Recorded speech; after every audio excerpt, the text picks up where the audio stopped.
Hey guys, welcome back. Today we are going to learn about break keyword in C++. So the break keyword is an essential control flow tool in C++ and it is used to terminate the loops. Also it is used to exit the switch cases.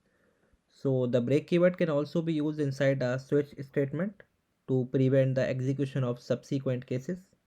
Let's say we have a simple task of printing numbers from 1 to 10.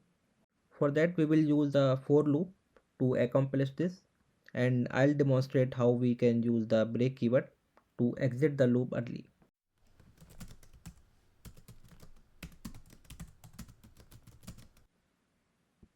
So this for loop prints the number from 1 to 10.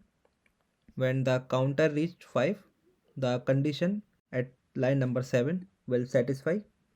This causes the loop to terminate early.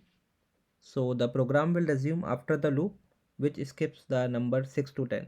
That means after printing 5, the counter value will satisfy this condition, which cause to execute the break keyword. Let's save and done this.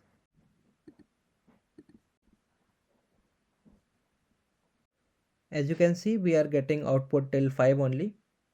Alright, that's all for this video. For switch case, I'll create a separate video and I'll explain what is switch, when to use and how to use, and how to use the break keyword to terminate the switch cases. Thanks for watching and I'll see you in the next video.